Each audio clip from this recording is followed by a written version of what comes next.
ಮಾಡಿದ್ರೆ ಒಂದು ಘಟನೆ ನೀವು ನೋಡಿದೀರಾ?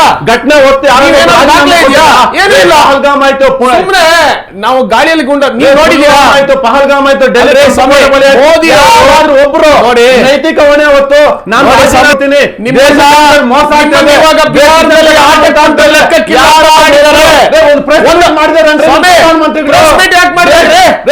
ಮಾಡ್ಬೇಕು, ನಮ್ಮ ನಾಯಕರುಗಳು ಮಾಡ್ತಾ ಇದ್ದಾರೆ. ಪ್ರಧಾನಮಂತ್ರಿ ಪ್ರೆಸ್ ಮೀಟ್ ಅಭಿವೃದ್ಧಿ ಮಾಡ್ಬೇಕ್ರಿ, ಪ್ರೆಸ್ ಮೀಟ್ ಮಾಡೋದಲ್ಲ, ಅಭಿವೃದ್ಧಿ ಮಾಡಬೇಕು, ಜನರು ಅಭಿವೃದ್ಧಿ ಮಾಡ್ಲಿಕ್ಕೋಸ್ಕರ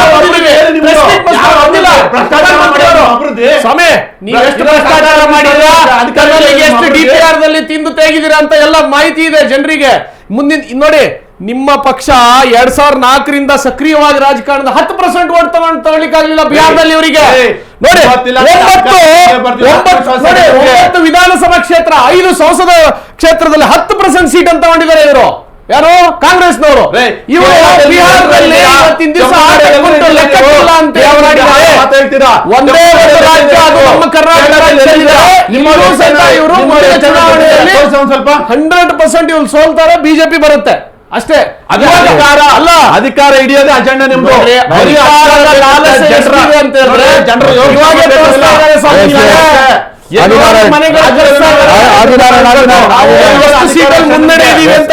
ನೋಡ್ತಾ ಇದ್ದೀರಲ್ವಾ? ಎಸ್ ಆದಿನಾರಾಯಣ್, ಈಗ ನೋಡಿ ಮತ್ತೊಂದು ನಾನು ಹೇಳಲಿಕ್ಕೆ ಇಷ್ಟಪಡ್ತೀನಿ. ಹಿಂದೆಲ್ಲ ಸಾಕಷ್ಟು ಅಧಿಕಾರಿಗಳ IPS ಅಧಿಕಾರಿಗಳ ಹತ್ಯೆ ಆಯಿತು, ಸರ್ಕಾರಿ ನೌಕರಗಳ ಹಾಡು ಹಗಲೇ ಕೊಚ್ಚಿ ಕೊಲೆ ಮಾಡಲಾಯಿತು. ಅದೆಲ್ಲ ಜನರ ಮನಸ್ಸಲ್ಲಿ ಇದೆ.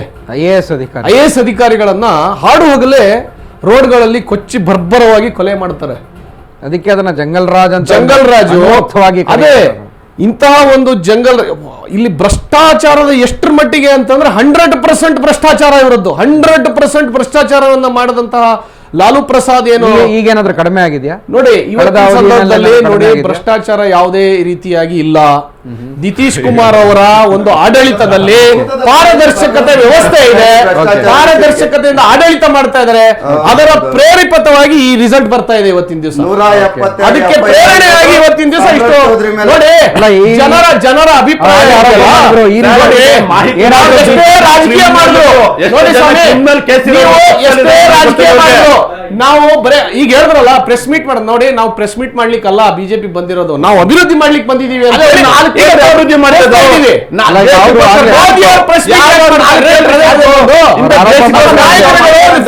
ಕೊಟ್ಟಿದ್ದಾರೆ. ನೋಡಿ, ಮೊನ್ನೆ ಬಾಂಬ್ ಬ್ಲಾಸ್ಟ್ ಸಂದರ್ಭದಲ್ಲೂ ಅಮಿತ್ ಶಾ ಅವರು ಭೇಟಿ ಕೊಟ್ಟಿದ್ದಾರೆ. ನಂತರ ಗಾಯಾಳುಗಳ ಸಾಂತ್ವನವನ್ನು ಮೋದಿಜಿ ಅವರು ತಕ್ಷಣ ಭೂತಾನ್ ಬಂದು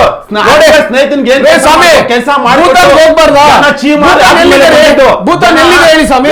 ಜನ ಚೀಮಾರ ಆದ್ಮೇಲೆ ಅಭಿವೃದ್ಧಿ ಕಾರ್ಯಗಳಿಗೋಸ್ಕರ ಹೋಗ್ತಾರೆ ಬರ್ತಾರೆ.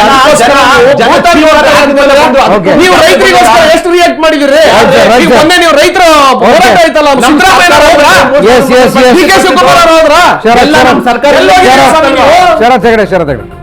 ರೈಟ್. ಒಂದು ಬ್ರೇಕಿಂಗ್ ನ್ಯೂಸ್ ನೋಡೋಣ. ಎಸ್, ಮುಂದಿನ ಹಂತದ ಮತ ಎಣಿಕೆಯಲ್ಲಿ ಟ್ರೆಂಡ್ ಬದಲಾಗುತ್ತಾ? ಸದ್ಯದ ಟ್ರೆಂಡ್ ಇದೀಗ NDA ಮಿತ್ರಕೂಟ ಮುಂದೆ ಇರುವಂಥದ್ದು. ಮುಂದಿನ ಮತ ಎಣಿಕೆಯ ಹಂತಗಳೇನಿದೆ, ಅಂಚೆ ಮತಗಳು ಮುಗಿದಿವೆ. ಸೊ ಮುಂದೆ ಇರುವಂತಹದ್ದು ನೋಡ್ತಾ ಇದ್ದೀರಿ. ಬಿಹಾರ ಫಲಿತಾಂಶವನ್ನ ಸೀಮಾಂಚಲ ನಿರ್ಧಾರ ಮಾಡುತ್ತೆ. 4 ಪ್ರಮುಖವಾದಂತಹ ಈ ಪಾರ್ಟಿಷನ್ಸ್ ಏನಿದೆ ಸೌ ನಿರ್ಧಾರ ಮಾಡುತ್ತೆ ಅನ್ನುವಂಥದ್ದು. ಮಹಾಗಠಬಂಧನ್ ಪುಟಿದೇಳುತ್ತಾ ಸೀಮಾಂಚಲ್, ಈ ಪ್ರದೇಶ ಉತ್ತರಾಂಚಲ್ ಆಗಿರಬಹುದು, ಈ ತರದ ಪ್ರದೇಶಗಳು ಯಾರನ್ನ ಕೈ ಹಿಡಿತಾವೆ ಅನ್ನುವಂಥದ್ದು ಈ ಒಂದು ಬಿಹಾರದ ಫಲಿತಾಂಶವನ್ನ ನಿರ್ಧಾರ ಮಾಡುತ್ತಾ ಅಂತ ಎಸ್ ಆರೋಪ ಪ್ರತ್ಯಾರೋಪಗಳನ್ನ ನೋಡ್ತಾ ಇದ್ವಿ. ವಸದೆ ಕಶ್ಯಪ್ ನೋಡಿ, ಅಂಕೆಗಳ ಸಂಖ್ಯೆಗಳಲ್ಲಿ ನೋಡಿ ಕಾಂಗ್ರೆಸ್ ಮೇಲಕ್ಕೆ ಹೋಗ್ತಾ ಇದೆ, RJD ಮೇಲೆ ಇದೆ. ಆರಂಭಿಕ ಹಂತದಲ್ಲಿ ಅಷ್ಟೇ ನಾನು ಮೊದಲೇ ಹೇಳಿದೆ, ಆರಂಭಿಕ ಹಂತದಲ್ಲಿ ಬಿಜೆಪಿಗಿದೆ. ಮುಂದಿನ ದಿನಗಳಲ್ಲಿ ಜನ ನಿರ್ಧಾರ ನೋಡಿ, ಸಂಖ್ಯೆಗಳು ನೋಡಿ ಏರ್ತಾ ಇದಾವೆ, ಕಡಿಮೆ ಆಗ್ತಾ ಇಲ್ಲ. 9 ಇತ್ತು, 13 ಆಯ್ತು, 59 ಇತ್ತು, 62 ಆಗ್ತಾ ಇದೆ. ಬಿಜೆಪಿ ಆರಂಭಿಕ ಹಂತದಲ್ಲಿ ಅಷ್ಟೇನೆ, ಕೆಲವು ಕಡೆ ಬರುತ್ತೆ ಪೋಸ್ಟಲ್ ಬ್ಯಾರಲ್ ಓಟು, ಬಟ್ ಅಂತಿಮವಾಗಿ ಜನ ತೀರ್ಮಾನ ಕೊಡೋದು. ನಾವು 100% ಜನ ತಿರಸ್ಕಾರ ಮಾಡಿದ್ದಾರೆ. 100% ಹೇಳ್ತೇನೆ, ಜನ ತಿರಸ್ಕಾರ ಮಾಡಿದ್ದಾರೆ ಸರ್ ಅಲ್ಲಿ. ರೈಟ್. ವಸದೆ ಈಗ ಅವರು ಹೇಳುವಂಥದ್ದು ನಾವು ಪುಟಿದೇಳ್ತೀವಿ ಮುಂದೆ ಅಂತ. ಸೊ ಅಂದ್ರೆ ಎಲ್ಲೋ ಒಂದ್ ಕಡೆ ಹಿಂದಿನ ಸರ್ಕಾರಗಳು ಮಾಡಿದಂತಹ ಎಡವಟ್ಟುಗಳನ್ನು ನಾವು ಮಾಡಲಿಕ್ಕೆ ಸಾಧ್ಯ ಇಲ್ಲ.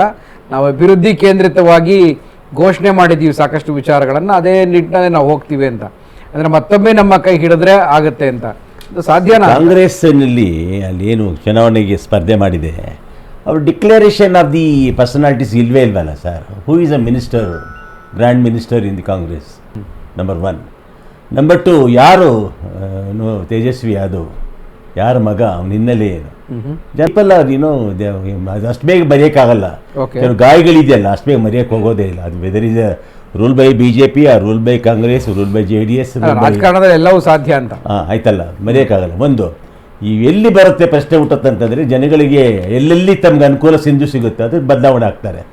ಉದಾಹರಣೆಗೆ ಕರ್ನಾಟಕದಲ್ಲಿ ಇರತಕ್ಕಂಥ ಗ್ಯಾರಂಟಿ ಸ್ಕೀಮ್ ಆಗಿರ್ಬೋದು. ಈಗ ರಾಜಕಾರಣದಲ್ಲಿ ನೀವು ಸ್ಕೀಮ್ಗಳು ಕೊಡ್ತೀರಲ್ಲ, ಸ್ಕೀಮ್ಗಳು ಕೊಡೋದನ್ನು ನೀವು ಅಪರಾಧ ಅಂತ ಹೇಳಂಗಿಲ್ಲ ಯಾರು. ಈಗ ಸುಪ್ರೀಂ ಕೋರ್ಟಲ್ಲೇ ಕೂಡ ನಿಮಗೆ ಆಮಿಷ ಅಂತಾನು ಹೇಳಂಗಿಲ್ಲ. ಸುಪ್ರೀಂ ಕೋರ್ಟಲ್ಲಿ ನಿಮ್ಗೆ ಎತ್ಕೊಟ್ಬಿಟ್ಟಿದ್ದಾರೆ ಎನ್ರೋಲ್ಮೆಂಟ್, ಅದಕ್ಕೆ ನೀವು ಏನ್ ಬೇಕಾದ್ರೆ ಡಿಕ್ಲೇರ್ ಮಾಡ್ಕೊಳ್ಳಿ ಅಂತ. ಎಕ್ಸಿಕ್ಯೂಟ್ ಮಾಡಲಿಲ್ಲ ಅಂತಂದ್ರೆ we can sue them. Actually execute ಆಗ್ಲಿಲ್ಲ ಅಂತಂದ್ರೆ ಸೂ ಮಾಡ್ಬೋದು, ಆಗ್ಲಿಲ್ಲ ಅಂತಂದ್ರೆ ಅದ್ರ ಮೇಲೆ ಚೆಲ್ತಾರೆ ಇವ್ರು. ಈಗ ಹಂಗ್ ನೋಡಕ್ ಹೋದ್ರೆ ಈಗ ಗ್ಯಾರಂಟಿ ಇದೆಯಲ್ಲ ಶುರುವಾಗ್ದಿದ್ದು, ಅದ್ರ ಕ್ರೆಡಿಟ್ ಹೋಗ್ಬೇಕು ತಮಿಳ್ನಾಡಿಗೆ.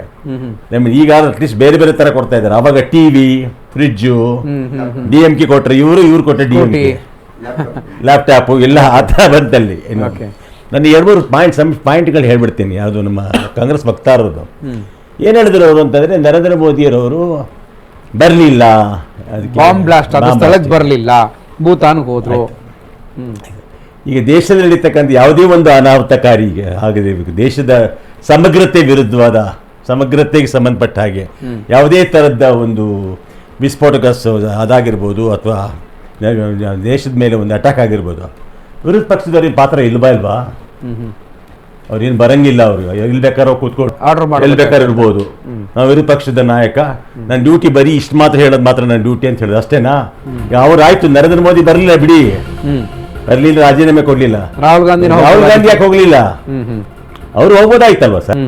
ಅವ್ರಿಗೆ ಜವಾಬ್ದಾರಿ ಇದೆಯಲ್ಲ, ಅವರು ಸಮರ್ಥ ಒಂದು ಪಾರ್ಲಿಮೆಂಟಿಯ ವಿರೋಧ ಪಕ್ಷದ ರಾಷ್ಟ್ರದಲ್ಲಿ ಶಾಡೋ ಪ್ರಧಾನಮಂತ್ರಿ ಅಂತ ಕರೀತಾರೆ ಅವ್ರನ್ನ.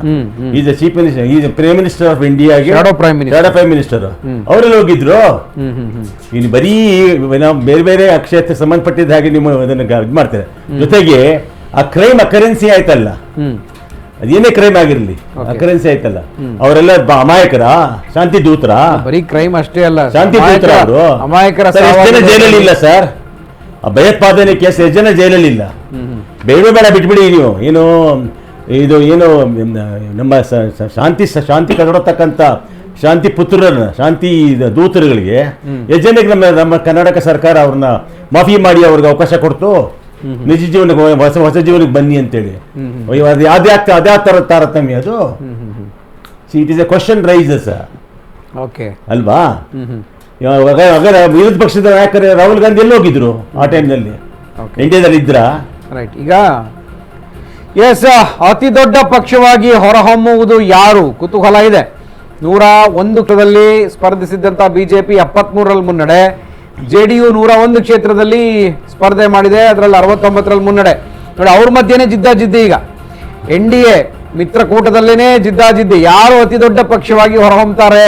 ಸೊ ಇದು ಕುರ್ಚಿಯನ್ನ ನಿರ್ಧಾರ ಮಾಡುತ್ತೆ ಅಂತ. 101ರಲ್ಲಿ BJP ಇತ್ತು, 73ರಲ್ಲಿ ಮುನ್ನಡೆ. 101 ಕ್ಷೇತ್ರದಲ್ಲಿ ಸ್ಪರ್ಧೆ ಮಾಡುವಂತ JDU 69ರಲ್ಲಿ ಮುನ್ನಡೆ. ಯಾರು ಗದ್ದಿಗೆ ಹಿಡಿತಾರೆ ಅನ್ನೋದು ಡಿಸೈಡಿಂಗ್ ಫ್ಯಾಕ್ಟರ್ ಆಗುತ್ತೆ. ಈ ಒಂದು ನಂಬರ್ಸು ಅತಿ ದೊಡ್ಡ ಪಕ್ಷವಾಗಿ ಯಾರು ಹೊರಹೊಮ್ತಾರೆ, ಯಾರ ಪಕ್ಷ ಮಿತ್ರ ಪಕ್ಷದಲ್ಲಿ ಅತಿ ಹೆಚ್ಚಿನ ಸಂಖ್ಯೆಯ ಶಾಸಕರಾಗುತ್ತಾರೆ, ಇಲ್ಲಿ ಅವರೇನ್ ನಿರ್ಧಾರ ಮಾಡ್ತಾರೆ ಅನ್ನೋದು ಸಾಕಷ್ಟು ಕುತೂಹಲ ಇದೆ. ಸೊ ಇದು ಬೇರೆ ರೀತಿಯ ಒಂದು ಅಂತಿಮ ಹಂತದ ಮತ ಸಮರದ ಈ ಒಂದು ಬ್ಯಾಟಲ್ನಲ್ಲಿ ಏನು ಬರೀತಾರೆ ಅನ್ನೋದು ಕೂಡ ಸಾಕಷ್ಟು ಕುತೂಹಲ ಇದೆ. ಏನ್ ಮಾಡಬಹುದು, ಇಷ್ಟು ಜನ ಶಾಸಕರ ಒಪ್ಪಿಗೆ ಏನಕ್ಕೆ ಬರುತ್ತೆ ಅಂತ ಅದು ಮುಂದೆ ಇಟ್ ಈಸ್ ಟೂ ಅರ್ಲಿ ಅಂತ ಅನ್ಸುತ್ತೆ. ಆದರೂ ಕೂಡ ಮಿತ್ರ ಪಕ್ಷಗಳಲ್ಲಿನೇ ಜಿದ್ದಾಜಿದ್ದಿ ಇದೆ. 69ರಲ್ಲಿ ಮುನ್ನಡೆಯನ್ನು ಕಾಯ್ದುಕೊಂಡಿದೆ 101 ಕ್ಷೇತ್ರದಲ್ಲಿ, ತಾವು ಆಯ್ಕೆ ಮಾಡ್ಕೊಂಡಿದ್ದಂಥ ಕ್ಷೇತ್ರದಲ್ಲಿ. ಸೊ ಹೀಗಾಗಿ ಇವತ್ತಿನ ಈ ಒಂದು ರಿಸಲ್ಟ್ ಪಕ್ಷಗಳಲ್ಲೇನೆ ನೀ ಮೇಲು ನಾ ಮೇಲು ಅನ್ನುವಂತಹ ಒಂದು ಕುತೂಹಲಕ್ಕೆ ಎಡೆ ಮಾಡಿಕೊಡ್ತಾ ಇದೆ. ನಾನು ಮತ್ತೆ ಆಪ್ ವಕ್ತಾರನ್ನ ಮಾತನಾಡಿಸ್ತೀನಿ. ಎರಡೂ ರಾಷ್ಟ್ರೀಯ ಪಕ್ಷಗಳು, ಎರಡೂ ಮಿತ್ರ ಪಕ್ಷಗಳಲ್ಲೂ ಕೂಡ ನಮ್ಮದ್ದೇ ಆದಂಥ ಒಂದು ಸ್ಟೇಕ್ ಇದೆ. ಅಂದರೆ ನಾವು ಗೆಲ್ಲೋದಕ್ಕೆ ನಮ್ಗೆ ಅರ್ಹತೆ ಇದೆ, ನಾವು ಹಿಂದುಳಿದಿರಬಹುದು, ಹಿನ್ನಡೆ ಇರಬಹುದು, ಮುಂದಿನ ದಿನಗಳಲ್ಲಿ, ಮುಂದಿನ ಕ್ಷಣಗಳಲ್ಲಿ ನಾವು ಮುನ್ನಡೆಗೆ ಬರ್ತೀವಿ, ಗೆಲುವು ನಮ್ಮದ್ದೇ ಅಂತ ಕಾಂಗ್ರೆಸ್ನವ್ರು ಹೇಳ್ತಾ ಇದ್ದಾರೆ. ಇದು ಅರ್ಲಿ ಟ್ರೆಂಡ್ಸ್ ಆಗಿರೋದ್ರಿಂದ ಈಗಲೇ ಏನು ಹೇಳೋದು ಅಷ್ಟೊಂದು ಉಚಿತವಲ್ಲ ಅಂತ ನಾನು ಭಾವಿಸ್ತೀನಿ. ಯಾಕಂದರೆ ಈ ಕೇವಲ 1 hour ಆಗಿರುತ್ತೆ. 8 ಗಂಟೆಗೆ ಬ್ಯಾಲೆಟ್ ಓಪನ್ ಮಾಡ್ತಾರೆ. First postal ballots postal open ಮಾಡಬೇಕು ಅಂದರೆ ಒಂದು ಅರ್ಧ ಗಂಟೆ ಸಮಯ ತಗೊಳುತ್ತೆ. ಯಾಕಂದರೆ ಎಲ್ಲ ಏಜೆಂಟ್ಗಳು ಬರಬೇಕು, ಎಲ್ಲ ಏಜೆಂಟ್ಗಳು ಚೆಕ್ ಮಾಡಬೇಕು, ಅದರ ಅದೊಂದು ಪ್ರೊಸೆಸ್ ಇರುತ್ತೆ. ನಂತರ ಎಲೆಕ್ಟ್ರಾನಿಕ್ ಮಿಷಿನ್ಸ್ ಏನು ಓಪನ್ ಮಾಡ್ತಾರೆ, ಆಗ ಫಲಿತಾಂಶಗಳು ಬೇಗ ಮುಂದುವರಿಯುತ್ತೆ. 5-10 ನಿಮಿಷಕ್ಕೂ ಒಂದೊಂದು ಬೂತ್ನ ಓಪನ್ ಮಾಡಿ ಬರ್ಕೊಳ್ಳೋದು, ಕ್ಲಿಯರ್ ಮಾಡ್ಕೊಳ್ಳೋಂಥ ಕೆಲಸ ಆಗುತ್ತೆ. ಪ್ರಕ್ರಿಯೆ ಮೇನ್ ಪ್ರಕ್ರಿಯೆ ಬೂತ್ ಓಪನ್ ಮಾಡಿದಾಗ, ಎಲೆಕ್ಟ್ರಾನಿಕ್ ಬೂತ್ ಓಪನ್ ಮಾಡಿದಾಗಲೇ ಮೇನ್ ಪ್ರಕ್ರಿಯೆ. ಅದನ್ನ ಪ್ರತಿ ಅವರ್ಗಳಲ್ಲೂ ಅವರು ರಿಸಲ್ಟ್ಗಳನ್ನು ಆಚೆ ಕೊಡ್ತಾ ಇರ್ತಾರೆ. ಅವಾಗ ಕೊಡ್ತಾ ಇದ್ರೆ ಟ್ರೆಂಡ್ ಚೇಂಜ್ ಆಗ್ತದೆ. ಅನ್ಅಫಿಷಿಯಲ್ ಆಗಿ ಬಿಜೆಪಿ ಏಜೆಂಟ್ಗಳು ಇರ್ತಾರೆ, ಕಾಂಗ್ರೆಸ್ ಏನೋ ಪಕ್ಷಗಳ ಏಜೆಂಟ್ಗಳು ಯಾರು ಇರ್ತಾರೋ ಅವರು ಹೊರಗಡೆ ಮೆಸೇಜ್ ಅನ್ನು ಪಾಸ್ ಮಾಡ್ತಾ ಇರ್ತಾರೆ. ಅದು ಬೇರೆ ವಿಷಯ. ನಮಗೆ ಟ್ರೆಂಡ್ ಇಷ್ಟ ಆಗಿದೆ ಅಂತ ಅಧಿಕೃತವಾಗಿ ಏನು ರಿಸಲ್ಟ್ ಸ್ವಲ್ಪ ಒಂದು ಅರ್ಧ ಗಂಟೆ ಹೆಚ್ಚು ಕಡಿಮೆ ಅಂತೂ ಇರುತ್ತೆ. 1 hour ಆದ್ರೂ ಹೆಚ್ಚು ಕಡಿಮೆ ಇರುತ್ತೆ. ಹಾಗೆ ಈ ಅರ್ಲಿ ಟ್ರೆಂಡ್ಸ್ ನಂಬ್ಕೊಂಡಂತೂ ಇರೋದಕ್ಕಾಗಲ್ಲ. ಹಲವಾರು ಬಾರಿ ಉಲ್ಟಾ ಆಗಿದೆ. ಯಾಕಂದ್ರೆ ಈ ಬಾರಿ ಯಾಕೆ ಹೇಳ್ತಾ ಇದ್ದೀನಿ ಅಂದ್ರೆ, ನಿತೀಶ್ ಕುಮಾರ್ ಅವರ ಆರೋಗ್ಯ ಯಾವುದು, ನಿತೀಶ್ ಕುಮಾರ್ ಚೆಹರೆ ಮೇಲೇನೆ ಅಲ್ಲಿನ ಒಂದು ರಾಜಕಾರಣ ಮತ್ತು ಬಿಜೆಪಿಗೆ ಒಂದು ಆಪದ್ಬಂಧವ ಮತ್ತು JDUಗೆ ಅವರೇ ಒಂದು ಉನ್ನತ ನಾಯಕ ಆಗಿರೋದ್ರಿಂದ ಅವರ ಆರೋಗ್ಯದಲ್ಲಿ ಏರ್ಪಾರಾಗಿರ್ತಕ್ಕಂಥದ್ದು ದೊಡ್ಡ ಎಫೆಕ್ಟ್ ಆಗುತ್ತೆ. ಜನಗಳು ಸಹ ಗೊತ್ತಿದೆ, ನಿತೀಶ್ ಕುಮಾರ್ ಅವರು ಈ ಬಾರಿ ಮುಂದೆ ಹಳೆ ನಿತೀಶ್ ಕುಮಾರ್ ಆಗಿ ಉಳಿದಿಲ್ಲ. ಸಾಕಷ್ಟು ಭ್ರಷ್ಟಾಚಾರದ ವಿಷಯಗಳು ಬಂದರೂ ಸಹ ಅವರು ಯಾವುದೇ ಕ್ರಮಗಳನ್ನು ತಗೊಳ್ಳಿಲ್ಲ. ಅದೇ ಮೊದಲಿನ ಮುಖ್ಯಮಂತ್ರಿ ಆಗಿದ್ದಂತಹ ಸಂದರ್ಭಗಳಲ್ಲಿ ಯಾವ ಸಣ್ಣ ಒಂದು ಭ್ರಷ್ಟಾಚಾರದ ಕೂಗು ಕೇಳಿದ್ರೆ ಅವರನ್ನು ಡಿಸ್ಮಿಸ್ ಮಾಡುವಂಥದ್ದು, ವಜಾಗೊಳಿಸುವಂಥದ್ದು, ಮಂತ್ರಿಗಳನ್ನು ವಜಾಗೊಳಿಸುವಂಥದ್ದು, ಅಧಿಕಾರಿಗಳನ್ನು ವಜಾಗೊಳಿಸೋದು, ಅಧಿಕಾರಿಗಳನ್ನು ಸಸ್ಪೆಂಡ್ ಮಾಡಿರ್ತಕ್ಕಂಥದ್ದು ನೋಡಿದ್ವಿ. ಕಳೆದ 4 ವರ್ಷಗಳಲ್ಲಿ ಭ್ರಷ್ಟಾಚಾರದ ಎಷ್ಟೇ ಕೂಗು ಬಂದರೂ ಯಾವುದೇ ಕ್ರಮ ತಗೊಂಡಿಲ್ಲ.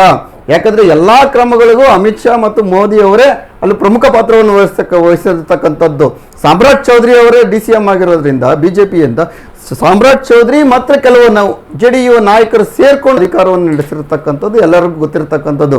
ಇನ್ನೊಂದು ಒಳ್ಳೆಯ ವಿಷಯ ಏನಂದ್ರೆ, ಅಭಿವೃದ್ಧಿ ನಾವು ಮಾಡ್ತಾ ಇದ್ದೀವಿ. ನಮ್ಮ NDA ನೇತೃತ್ವ ಸರ್ಕಾರ, ಕೇಂದ್ರ ಸರ್ಕಾರ ಮತ್ತು ಮೋದಿ ಮತ್ತು JDU ನಿತೀಶ್ ಕುಮಾರ್ ಅಂತ ಹೇಳಿದ್ರು. ಬ್ಯಾಂಕ್ಗಳಲ್ಲಿ ಲೋನೇ ಸಿಗೋದಿಲ್ಲ, ಲೋನ್ ಕೊಡೋದಿಲ್ಲ ಬಿಹಾರದಲ್ಲಿ. ನೀವು ಎಲ್ಲರೂ ವೆರಿಫಿಕೇಶನ್ ಮಾಡಿ ಬ್ಯಾಂಕ್ ಲೋನ್ಗಳನ್ನ ಬೇರೆ ರಾಜ್ಯಕ್ಕೆ, ಹಣವನ್ನು ಬೇರೆ ರಾಜ್ಯಕ್ಕೆ ವರ್ಗಾವಣೆ ಮಾಡ್ತಾ ಇದ್ದಾವೆ. ಬಿಹಾರದ ಬ್ಯಾಂಕ್ಗಳು ಬೇರೆ ರಾಜ್ಯಕ್ಕೆ ಹಣವನ್ನು ವರ್ಗಾವಣೆ ಮಾಡಿ ಅಲ್ಲಿ ಅವನು ಪ್ರಾಫಿಟ್ ಮಾಡ್ಕೊತಾ ಇದ್ದಾರೆ. ಅಲ್ಲಿನ ರಾಜ್ಯದ ಜನರಿಗೆ ಲೋನ್ ಅನ್ನು ಸಹ ಪ್ರೊವೈಡ್ ಮಾಡ್ತಾ ಇಲ್ಲ. ಯಾಕೆಂದ್ರೆ ಅಲ್ಲಿ ಸರಿಯಾದ ಯಾವುದೇ ವ್ಯವಸ್ಥೆಗಳಿಲ್ಲ, ವಾಪಸ್ ಕೊಡ್ತಾರೆ ಅಂತ ಗ್ಯಾರಂಟಿ ಇಲ್ಲ, ಬ್ಯಾಂಕ್ಗಳು ನಷ್ಟ ಹೋಗ್ತೀವಿ, ಮತ್ತೊಂದು ಕೆಲಸ ಇರೋದ್ರಿಂದ ಬೇರೆ ರಾಜ್ಯಗಳಿಗೆ ವರ್ಗಾವಣೆ ಮಾಡಿ ಹಣವನ್ನು ಅವರು ವಾಪಸ್ ತಗೊಳ್ತಾ ಇದ್ದಾರೆ. ಮತ್ತೆ ಲಿಕ್ಕರ್ ಬ್ಯಾನ್ ಇಂದ ಒಂದು ದೊಡ್ಡ ಘೋಷಣೆಯನ್ನು ಮಾಡಿದ್ದಾರೆ.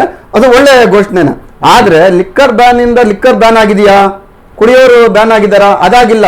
ಲಿಕ್ಕರ್ ಬ್ಯಾನ್ ಇಂದ ಸರ್ಕಾರಕ್ಕೆ ಬರಬೇಕಾದಂತ ಆದಿಕ 19,020 ಕೋಟಿ ಏನು ಬರಬೇಕಾಗಿತ್ತು ಅದು ಕೋತ ಆಗಿದೆ.